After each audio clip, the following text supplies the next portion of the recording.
Everyone, today we are going to discuss about probability measure and probability space. So if you have not watched my previous video, you can just go and watch it. It is just a continuation of that particular video. So it is like probability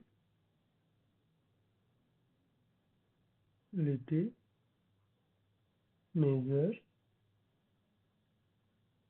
and probability space. Probability space. ठीक है, तो सबसे पहला topic हो जाएगा, इसमें से हम लोग पढ़ते हैं प्रोबेबिलिटी मेजर्स को पहले. ओके, तो पहला हो जाएगा probability major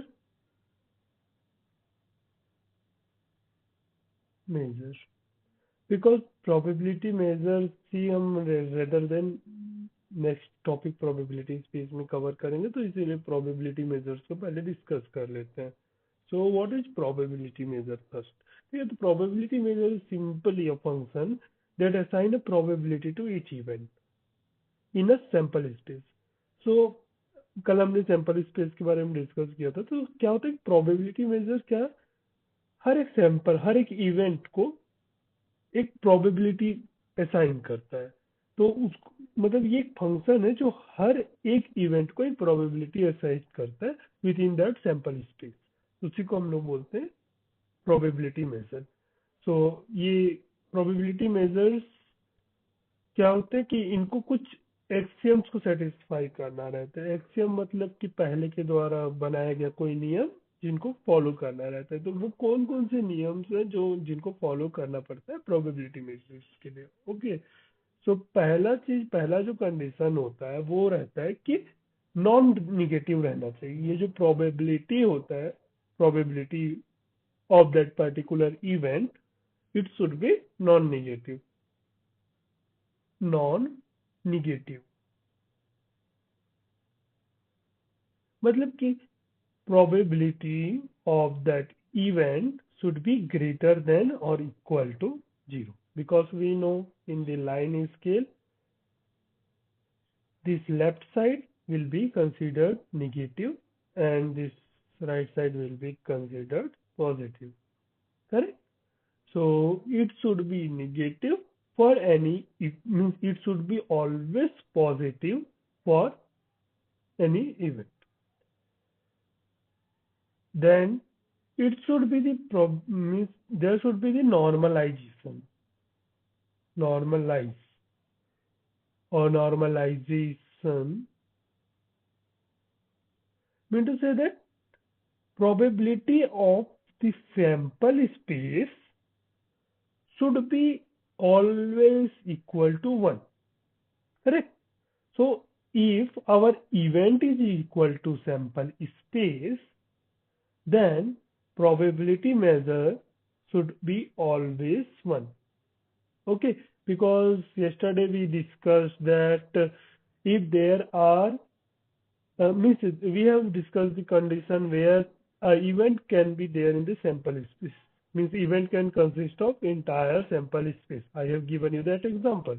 So if event we are having 6 elements.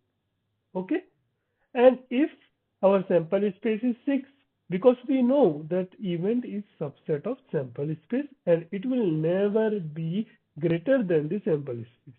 Correct? So its outcome will be, means its probability measure will be 1. Now the third condition is additivity. It is not like condition, it is some rule which it should follow for that particular function, this probability measure function, to hold true. So for any two, in the case of additivity, for any two mutually exclusive event, suppose there are two events E1 and E2, our probability, means probability of E1 and E2 combine, E1 union E2 should be equal to probability of E1 plus probability of E2. So if you have read about what we call that union operations, intersections and all, so you might be aware of this, but let me show you this in the box. So suppose this is our probability. Let's make it like, let's create it as a sample space. This is our sample space, correct? So if our event E is this E1 and our event E2 is this, it should be mutually exclusive, but both of them are in the sample space, correct? This is this rectangle means this square of rectangle, whatever you say. तो ये क्या है, अपने sample space है, इसमें E1 and E2 are mutually exclusive, means they are not overlapping, there is no common between them. और अगर ऐसा कुछ है, लेट्स सी, ये दो इवेंट है, ठीक है, ये देखो, ये इवेंट E1 है, ये E2 है, ठीक है, तो यहाँ पर क्या है, ओवरलैप आ रहा, okay, this is simply overlap, ठीक है, तो अपन को उस समय ये कंडीशन फॉलो नहीं करेगा, ओके। ये जो कंडीशन है, टू म्यूचुअली एक्सक्लूसिव इवेंट के लिए ये कंडीशन होल्ड ट्रू होना चाहिए, मतलब कि इनकी प्रोबेबिलिटी क्या है, ये एडिटिव होगी। चलो मैं तुमको एक एग्जांपल दे देता हूँ डाइस के केस के लिए, ठीक है, हम लोग डाइस का केस बहुत यूज करते हैं, तो चलो डाइस का केस ही यूज करते हैं। So we have a sample space of that dice which is 1 2 3 4 5 and 6, ठीक है। अब अगर हम लोग बोलते हैं कि probability of getting even number, ठीक है, इवन इवेंट हमारा चलो हो जाता है, इवन इवेंट हो जाता है, प्रोबेबिलिटी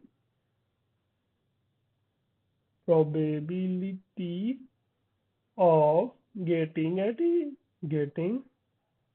एन इवन नंबर, ठीक है। तो इसका प्रोबेबिलिटी कितना होगा, प्रोबेबिलिटी मेजर मतलब पी ऑफ इवन कितना होगा। सिंपल ही देखो, हमारा सैंपल स्पेस टोटल कितने हैं, 6 है, हमारा प्रोबेबिलिटी ऑफ इवन में इसके आउटकम्स कौन कौन से होंगे, 2 हो जाएंगे, 4 हो जाएंगे और 6, तो टोटल कितने हो गए, 3 हो गए। तो प्रोबेबिलिटी ऑफ इवन क्या हो जाएगा हमारा, सिंपली 3 डिवाइडेड बाई 6 और विच इज इक्वलेंस टू 0.5, ठीक है। अब हमारा प्रोबेबिलिटी ऑफ E2 डिस्कस कर लेते हैं, मीन्स अब E2 इवेंट के बारे में बात करते हैं, ठीक है। तो हमारा E2 इवेंट क्या है, यहाँ पर मैं थोड़ा सा इसको करेक्ट करता हूँ, ये प्रोबेबिलिटी नहीं है ना, ये गेटिंग एन इवन नंबर है हमारा इवेंट। अब हमारा E2 क्या हो जाएगा, E2 हो जाएगा getting an odd number when we are rolling the dice.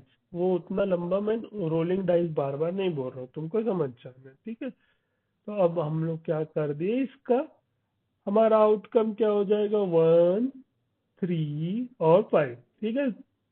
अब देखो ध्यान दो, यहाँ पर E1 और E2 का आउटकम टोटली डिफरेंट है, ठीक है, टोटली डिफरेंट, मतलब कि 2 इसमें कहीं भी नहीं है, 4 इसमें नहीं है ना, 6 यहाँ 1 वगैरह कुछ भी नहीं है। तो ये हम इसको म्यूचुअली एक्सक्लूसिव बोल सकते हैं, क्योंकि दोनों अलग अलग है, मतलब दोनों टोटली डिफरेंट है, कोई ओवरलैपिंग नहीं है, ठीक है। अब अगर हम लोग देखें तो इसका टोटल आउटकम कितना, 3 आ गए, हमारा प्रोबेबिलिटी ऑफ E2 कितना हो जाएगा, प्रोबेबिलिटी ऑफ E2 भी हमारा 3/6 विच इज 0.5 हो जाएगा, ठीक है। अब हमारा भाई बोलता है कि probability of E1 union E2, E1 union E2 मतलब E1 यूनियन E2 दोनों को कंबाइन करके कितना होगा, तो 1, ये सारे आ जाएंगे क्योंकि हमको पता है E1 से हमारा क्या आ जाएगा 246 और E2 से क्या आ जाएगा 135। तो टोटल क्या हो जाएगा E1 यूनियन E2। पहली बात तो प्रोबेबिलिटी में बार बार क्यों लिख रहा हूँ, इसको हटाते हैं। अब हमारा E1 यूनियन E2 क्या होगा, हमारा हो जाएगा E1 union E2 1 2 3 4 5 6।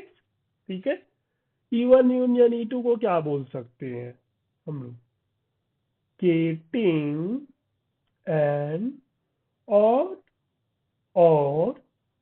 Even number. ठीक है,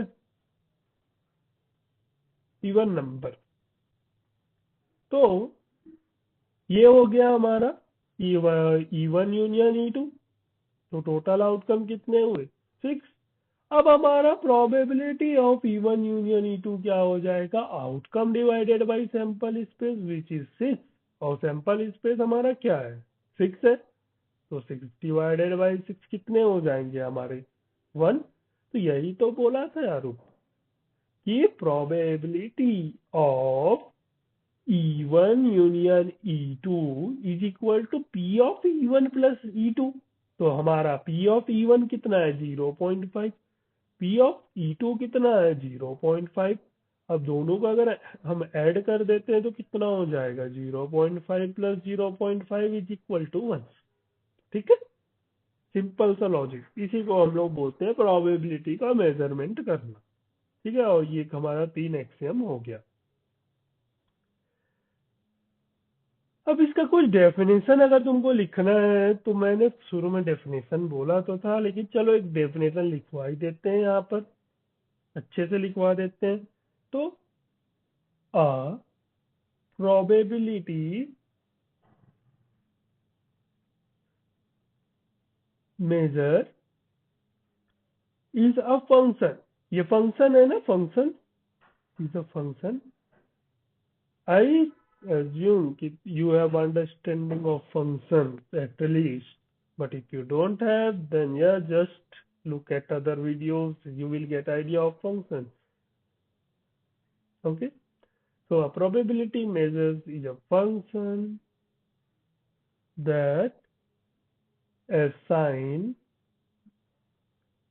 a probability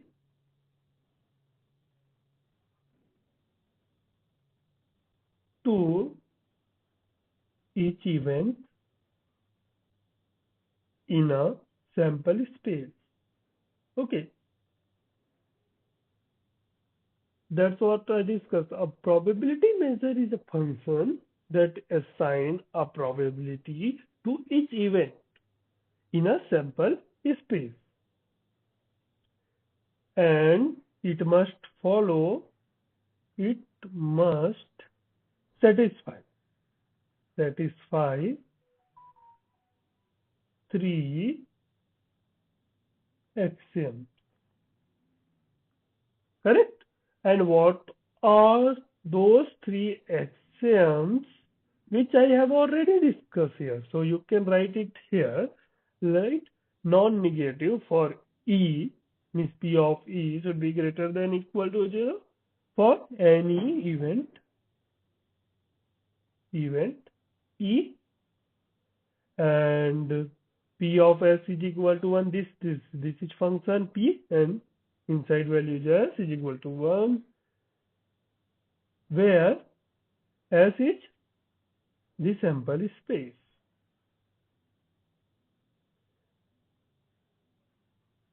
ओके, तो ये हो गया हमारा probability measure. Probability measure simple सा फंक्शन है जिसके अंदर ई क्या है, एक वेरिएबल गया और उसका जो आउटपुट आया उसके बारे में हम लोग डिस्कस कर रहे हैं। ओके, थोड़ा सा इसको रोल अप कर लेते हैं। अब हम डिस्कस करते हैं प्रोबेबिलिटी स्पेस को। ओके, थोड़ा सा रंग कलर चेंज करते हैं और लिखते हैं probability space. Probability space. So probability space क्या सिंपली एक मैथमेटिकल फ्रेमवर्क है जो कि प्रोबेबिलिटी से रिलेटेड डेफिनेशंस वगैरह को देखता है। ओके, सो इसको ऐसे समझो, प्रोबेबिलिटी एक टाइप का ढांचा है जिसमें हम लोग प्रोबेबिलिटी के जो भी कॉन्सेप्ट्स हैं उनको डिस्कस कर रहे हैं, यूज कर रहे हैं और उसको अप्लाई करते हैं। जैसे कि क्वांटम कंप्यूटिंग के बारे में आप सोचते हो तो क्वांटम कंप्यूटिंग जो है वो किसको, क्वांटम को यूटिलाइज करके कंप्यूट करता है। तो फ्रेमवर्क यूटिलाइजेशन हो गए भाई। तो वैसे यहाँ पर हम लोग क्या कर रहे हैं, प्रोबेबिलिटी स्पेस की बात कर रहे हैं। ठीक है, so probability space is a mathematical framework so which consists of three elements. So let's discuss those elements one by one. Okay, so first is our sample space which we discussed earlier. So I hope you remember the definition of sample space. So it is the set of all possible outcome.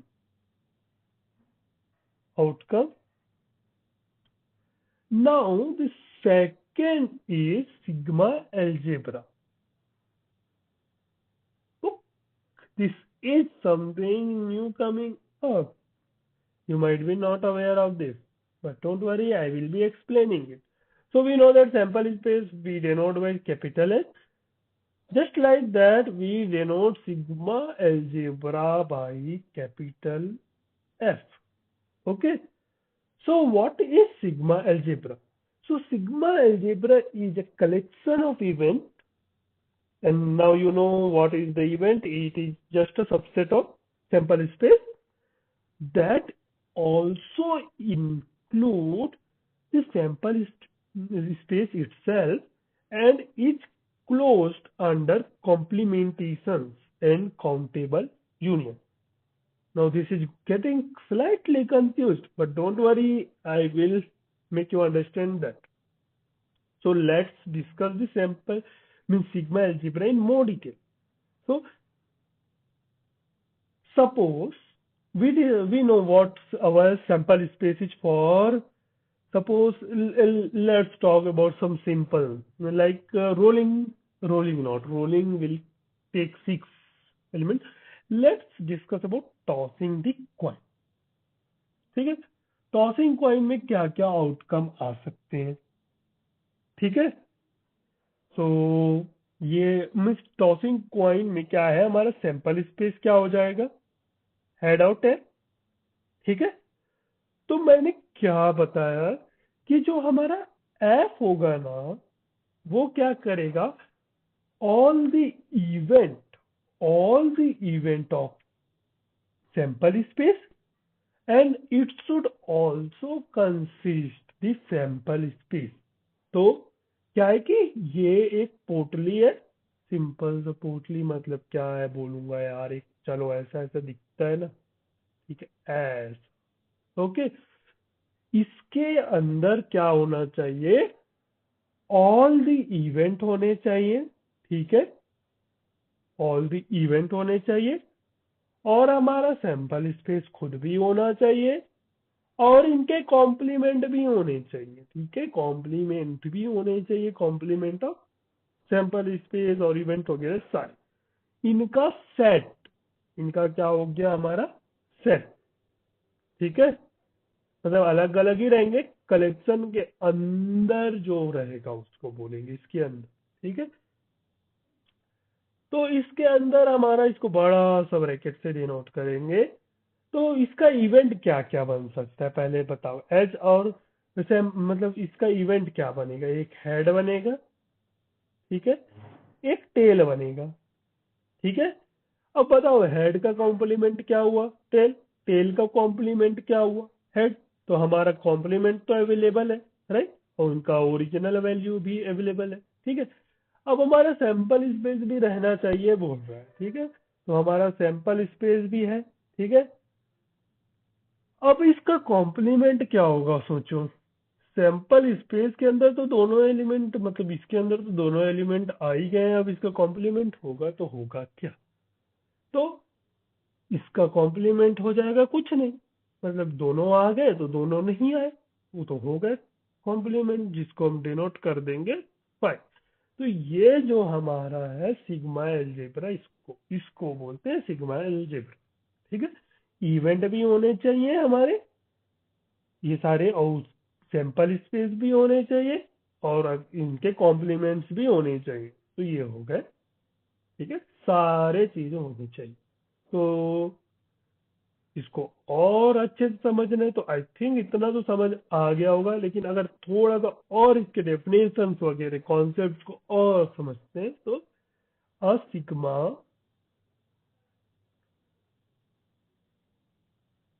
Algebra, ये जो collection या set की बात नहीं बोल रहा हूँ, ये जो collection totally off set that we used to define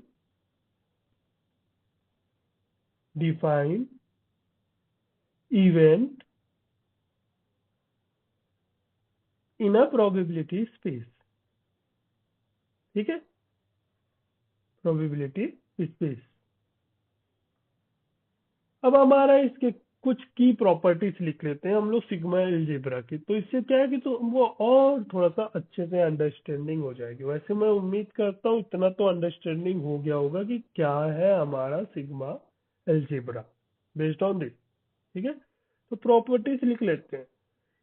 पहला प्रॉपर्टीज रहता है includes the whole sample space, include the whole sample space. ठीक है, so the collection must include the whole entire sets of all possible outcome। ठीक है, तो ये देखो हमारा entire sets of whole space सारे प्रेजेंट है। हमारा स्पेस क्या है, एच टी, तो सारे एलिमेंट्स प्रेजेंट है। ठीक है, कोई बाहर का तो एलिमेंट नहीं आ गया ना कि कोई एच टी वाला अलग से, या फिर कोई एस पी पी जी जी, कुछ नहीं, एच और टी ही है सारे। तो ठीक है, include the whole sample space. ठीक है, second thing should be closed under, closed under complementation. Complementation की बात करें तो it is a set in the collection, then everything not in that set must also be in the collection। ठीक है, तो ये सारे तो है कलेक्शंस में, जो नहीं है वो भी है। ठीक है, फाइव जो नहीं है वो भी है। ठीक है, अब हमारा थर्ड कंडीशन जो रहेगा वो है closed under countable union. So, if you have a countable number of sets in the collection, then the union of all those sets must also be in the collection। So, it is like we have H and T। ठीक है, countable है, as one हो गया, ये to हो गया, तो ये दोनों भी होने चाहिए। तो जो दोनों है तो है यहाँ पर। ठीक है, इजी। सो आई होप ये कोई इतना कॉम्प्लिकेटेड टॉपिक नहीं है सिग्मा अलजेब्रा, ये बहुत सिंपल है। ओवर द यूज आप इसको बहुत सिंपली अंडरस्टैंड भी कर लो।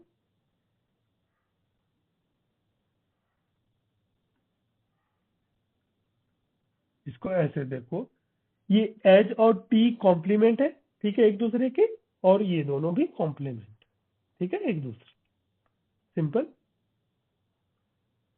अब हमारा कहाँ पर थे हम लोग, प्रोबेबिलिटी स्पेस की बात कर रहे थे, कहाँ सिग्मा अलजेब्रा में और मतलब पहुंच गए।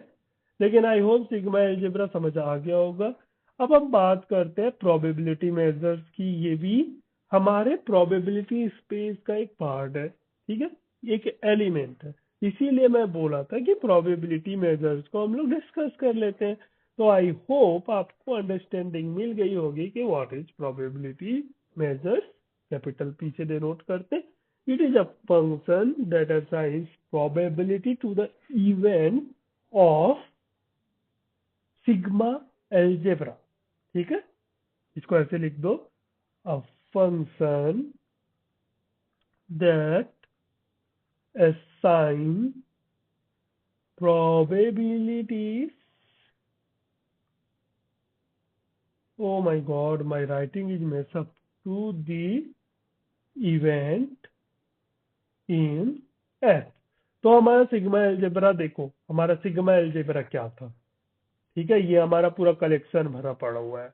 तो पहला हमारा 5 पकड़ लेते हैं, इसका कॉम्प्लीमेंट क्या हो गया, हेड एंड टेल, मतलब कुछ का मतलब सारे, और नहीं बिल्कुल भी नहीं। अब एक हो गया हमारा हेड, इसका कॉम्प्लीमेंट क्या हो जाएगा, टेल। ठीक है, ये सारे हो गए। अब हमारा प्रोबेबिलिटी मेजर्स क्या करेगा, ये क्या बोला है, function that assigns probability to the event in the sample space और in the function, okay, in the sigma algebra.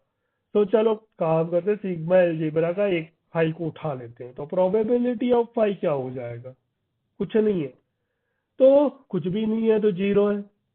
Zero by sample space कितने हमारे, दो, क्या हो जाएंगे, जीरो। अब हमारा हो जाएगा probability of H and T, इसको ऐसे बड़े बड़े में ऐसे लिखते हैं। ठीक है, ये और क्या हो जाएगा हमारा, दो के दो प्रेजेंट है, दो बाई दो, वन हो जाएगा। प्रोबेबिलिटी ऑफ एच क्या हो जाएगा, तुम बताते चलते चलो, ये हो जाएगा 1/2 विच इज 0.5। अब हमारा प्रोबेबिलिटी ऑफ क्या हो जाएगा यार, T. Oh my god, my writing is totally messing up, मैं कुछ ज्यादा ही जल्दी लिख रहा क्या। ओ नाउ ठीक। तो एस टी, राइटिंग बहुत अच्छी बन रही है। 0.5। तो ये हमारे क्या हो गए, probability measure of sigma algebra. Okay,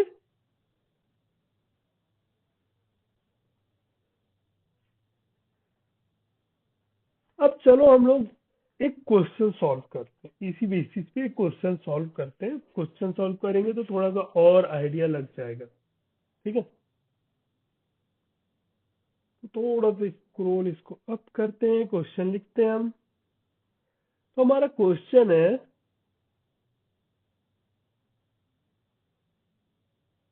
tossing a fair coin, suppose we are having a tossing a fair coin।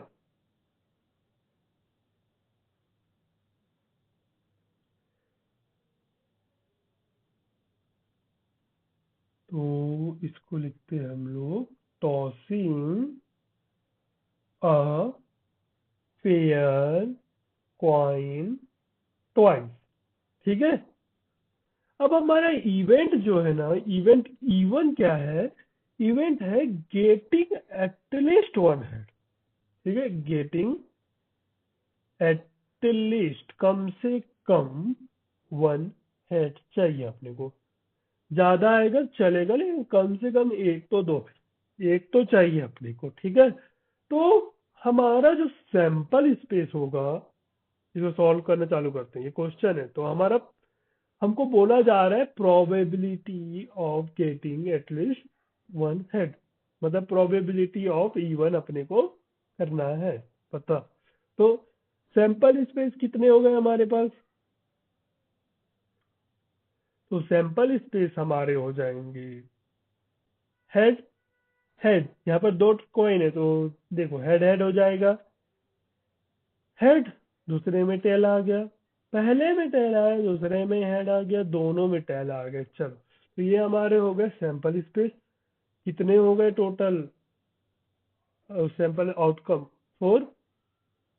Now getting at least one head, तो इवन क्या हो जाएगा हमारा, एटलीस्ट वन हेड, तो कम से कम एक हेड इसमें प्रेजेंट है। ठीक है, इसमें भी प्रेजेंट है और इसमें भी प्रेजेंट है। ठीक है, तो हमारा E1 हो जाएगा H H, H T, T H.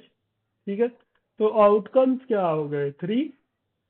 अब हमारा प्रोबेबिलिटी ऑफ E1 क्या हो जाएगा, आउटकम्स अपॉन सैंपल स्पेस का आउटकम विच इज 0.75। ठीक है, सो ये एक सॉल्यूशन दे दिए। सिमिलरली अब तुम्हारे लिए एक क्वेश्चन है। अब सपोज E2 है। अब हम लोग बोल रहे हैं E2 में गेटिंग टू टेल। मुझे 2 टेल चाहिए, कम से कम वाली बात ही नहीं चल रही है, 2 टेल चाहिए तो चाहिए। अब बताओ प्रोबेबिलिटी ऑफ E2 क्या होगा। ठीक है, इसका कमेंट मार देना तुम भी, और आपस में करेक्ट भी कर लेना। वो बिना बोले कर लोगे तुम लोग, कोई दिक्कत नहीं है। अब अपन नेक्स्ट टॉपिक डिस्कस कर लेते हैं। आज ही खत्म, मतलब एक टॉपिक और डिस्कस कर ही लेते हैं, थोड़ा लेंथी बनाते हैं वीडियोस को, तभी लोग देखते हैं, नहीं तो क्यों ही देखेंगे, सीरियस नहीं लगते लोग। तो हमारा नेक्स्ट टॉपिक, मतलब अभी तक हमने क्या क्या कवर किया है, ठीक है। सैंपल स्पेस कवर कर लिया, इवेंट कवर कर लिया, प्रोबेबिलिटी मेजर्स कवर कर लिए, प्रोबेबिलिटी स्पेस भी कवर कर लिए, ठीक है। हम लोग एक टॉपिक कवर कर रहे हैं यूपीएससी के, ठीक है। तो it will be covered, everything will be covered, no problem. अब हमारा थर्ड टॉपिक, मतलब थर्ड क्या, फोर्थ फिफ्थ जो भी थर्ड टॉपिक डिस्कस कर लेते हैं। Random variable as a measurable function, as a measurable function. So, what is a random variable first? Random variable मतलब रैंडम मतलब कुछ भी, ये कुछ भी एज अ मेजरेबल फंक्शन। अब अपने को वेरिएबल को एज अ मेजरेबल फंक्शन की तरह यूज करना है, ठीक है। So a random variable is a function that assign a numerical value to each outcome, ठीक है। हर एक आउटकम को एक न्यूमेरिकल वैल्यू प्रोवाइड करेगा within a sample space, ठीक है। It is called as measurable function because it maps outcome to a real number in a way that preserve the structure of the probability space. So that's why we have discussed about probability space. अपने को probability space का जो भी हमारा तो 3 जो की points थे, जो 3 जो एलिमेंट्स हैं, उनको सेटिस्फाई करना है, ठीक है। तो मतलब कि जो हमारा जो रैंडम वेरिएबल, जो भी अब हम फंक्शंस की बात करेंगे, उनको वो सेटिस्फाई करना पड़ेगा, तब हम लोग प्रोबेबिलिटी के कॉन्टेक्स्ट में बात कर पाएंगे। ओके, तो इसका डेफिनेशन लिखना चाहते हो तो चलो डेफिनेशन से स्टार्ट करते हैं। पहले random variable as a measurable function, ठीक है। So a random variable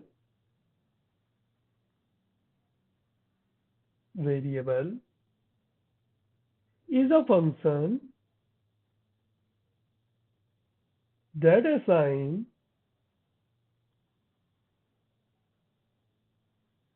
a numerical value to each outcome in the sample space. Oh, it is called a measurable function. It is called a measurable function. Why? Because it maps, measurable means we can measure it. Something number should come, then only we can say, na, like temperature is 37 degree Celsius. So 37 degree Celsius, it is a measurement only, na? So it is called a measurable function because it maps outcomes to real number in a way that preserves the structure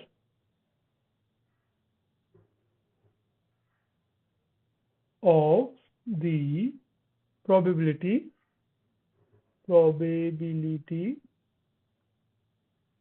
space. Okay, इसको थोड़ा और अच्छे से समझने की कोशिश करते हैं विद एन एग्जांपल, ठीक है। सो सपोज करते हैं हमारा क्या करते हैं, रोलिंग अ डाइस वाले एग्जांपल को लेते हैं, ठीक है। Rolling a 6-sided die.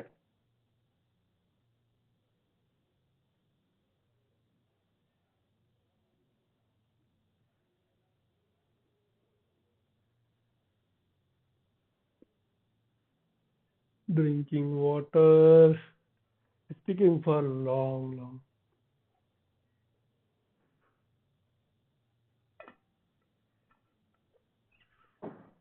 Sorry, rolling a 6-sided die. So हमारा सैंपल स्पेस क्या हो जाएगा, 1 2 3 4 5 6। जब भी हम लोग क्वेश्चन ऐसे सॉल्व करते हैं ना, सीधा सैंपल स्पेस को डायरेक्ट लिख लिया करो। इससे क्या होता है कि अंडरस्टैंडिंग हो जाती है कि क्या क्या है हमारे पास एलिमेंट प्रेजेंट है सैंपल स्पेस में, और उसके बेसिस पे हम लोग क्या है क्वेश्चन पे फोकस कर पाते हैं। तो जब भी ऐसे क्वेश्चंस आते हैं तो डायरेक्ट सैंपल स्पेस पहले ही लिख लो, बहुत जल्दी हो जाए। मतलब बहुत ज्यादा सैंपल स्पेस है तो लिखना मुश्किल है, लेकिन अगर छोटा प्रॉब्लम है तो सैंपल स्पेस लिख लो डायरेक्टली। मतलब टाइम सेव करेगा। मतलब कई लोग बोलते हैं कि टाइम कंज्यूम करता है सैंपल स्पेस लिखना, लेकिन कई बार क्या होता है कि हम लोगों को कुछ चीजें विजिबल नहीं हो पाती, कुछ चीजें हम फाइंड नहीं कर पा रहे होते, तो सैंपल स्पेस हमको उस चीज को ओवरलुक करने में आसानी देता है। मतलब कि कुछ चीजें अगर मिस कर रहे हैं तो आसानी से हम सैंपल स्पेस देख के समझ जाते हैं, ठीक है। नाउ अगर हम बात करते हैं रैंडम वेरिएबल की बात, random variable. So as discuss, random variable क्या है, इट इज अ फंक्शन जो कि क्या करेगा, मतलब हर एक एलिमेंट ऑफ सैंपल स्पेस को एक प्रोबेबिलिटी असाइन कर देगा, ठीक है। तो इसको हम लोग क्या करते हैं, लेट्स सी रैंडम वेरिएबल। इसको रैंडम वेरिएबल को हम एक्स से डिनोट कर देते हैं। Let X be the outcome, ठीक है, outcomes of the rolling of the dice, of the rolling of the dice, ठीक है। तो जब भी हम रोल करेंगे डाइस को, अपने को कोई एक ही मिलेगा, 1 2 3 4 5 6 में से कोई सा भी एक मिलने वाला है, ठीक है। तो अब क्या करेंगे, सपोज हमारे पास क्या आता है, 1 आता है, ठीक है। तो अपन सपोज करते हैं कि x हमारा क्या आ गया, केवल x1 आया, ठीक है। तो अभी हमारा प्रोबेबिलिटी ऑफ 1, मतलब 1 आने की प्रोबेबिलिटी क्या, 1/6, ठीक है। लेकिन 1/6 आ गया, ठीक है। लेकिन क्या यहाँ पर एक चीज और बता रहा हूं,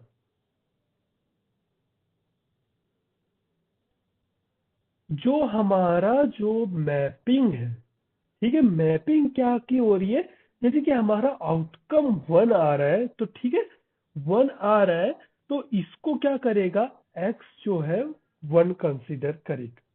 अगर हमारा आउटकम 2 आ रहा है, तो x इसको कैसा कंसीडर करेगा, 2 की तरह कंसीडर करेगा।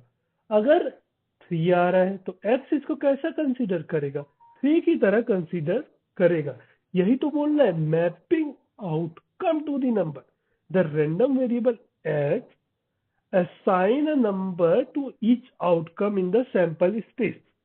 For example, if the dice is showing 3, then what x will denote? X will show as 3. Okay, so now this is what we are showing as the random variable. Now what is the measurable function? The function x is measurable because it maps the outcome to the real value. Like it is mapping a outcome to R real values, like 4 को 4 की तरह denote कर रहे हैं। Okay, suppose करते हैं अपन head and tell है, ठीक है। तो उस अगर हमारा हेड आउटकम आ रहा है, इसको हम सम वैल्यू असाइन कर देते हैं। जब भी हेड आया तो हमारा वैल्यू हो जाएगा 7, और टेल आया तो हमारा वैल्यू क्या हो जाएगा, 8, ठीक है। तो ये हम लोग एक असाइनमेंट कर रहे हैं। ये क्वेश्चन में मैं ऑलरेडी दे देगा कि अगर हेड आ रहा है तो 7 असाइन करो, टेल आ रहा है तो 8 असाइन करो, अगर डबल टॉसिंग है तो हेड हेड आ रहा है तो उसको 11 असाइन करो। सो हम एक असाइनमेंट कर रहे हैं एक रियल वैल्यू। सपोज यहाँ पर हम लोग बात कर रहे हैं, तो अगर हम लोग इसकी बात करते एज सैंपल स्पेस, हम लोग सपोज असाइन किए कि जैसे 1 2 3 4 5 और हमारा 6 है। ओके, जब भी डाइस रोल किया 1 तो हम इसको असाइन करते हैं 1, इसको 2, इसको 3, इसको 4, इसको 5, इसको 6। हम एक रियल मैपिंग कर रहे हैं आउटकम्स का। हम लोग क्या कर रहे हैं, रियल मैपिंग, रियल नंबर के साथ मैपिंग कर रहे हैं। ऑल दो यू नो ये रियल वैल्यूज हैं, इसीलिए तुमको थोड़ा कंफ्यूजन हो रहा है। बट अगर हम हेड और टेल की कंडीशन में बोलो तो जब भी हेड आएगा हम इसको wait a second, जब भी हेड आएगा तो हम इसको 1 असाइन करेंगे, रियल वैल्यूज 1। टेल आएगा तो हम इसको 2 असाइन करेंगे। तो अब समझ आया, यहाँ पर हेड एंड टेल है तो 1 2, लेकिन इसको हम लोग अदर थिंग से भी असाइन कर सकते हैं, just like something different. Okay, so this is one thing. Now, what we are doing, we are assigning real values to the outcomes. To the outcomes. It's that simple. Now, if we solve one question, then you will be able to understand it more simply. Okay?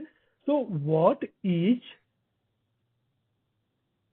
the expected value of x when rolling a fair six-sided die?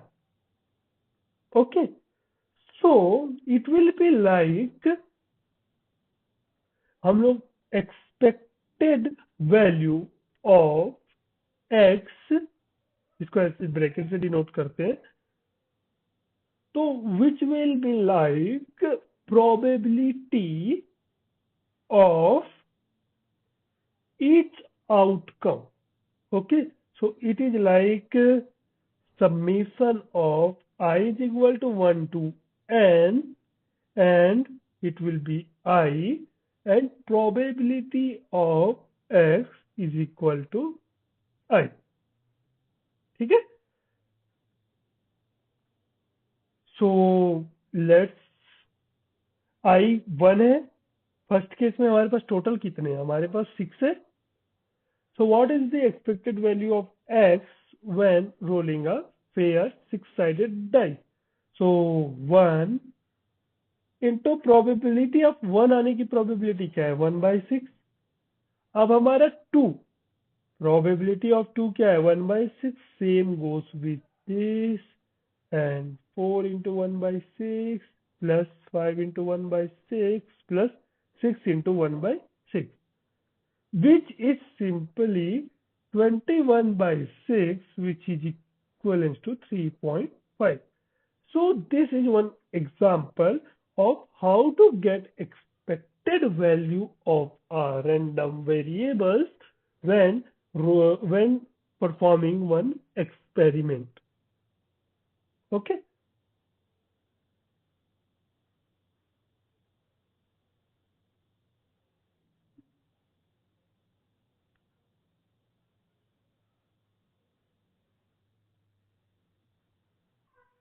So with this, let's end this video right now. I will be coming with next topic in the next video. Yeah. I hope you understand, and if you don't have not understand और कुछ समझ में नहीं आया तो comment out कर दो, मैं उसको और अच्छे से एक्सप्लेन कर दूंगा कुछ चीजों को। जस्ट लाइक मुझे डाउट है कि रैंडम वेरिएबल्स या मेजरेबल फंक्शन थोड़ा सा आपको समझ में नहीं आया होगा, बट आप एक बार इसको गो थ्रू करो, आपको आइडिया लग जाएगा random variable as a measurable functions के बारे में। और इसको वन टाइम अगेन हम गो थ्रू कर लेंगे, तो इससे आपको और अच्छे से अंडरस्टैंडिंग हो जाएगी।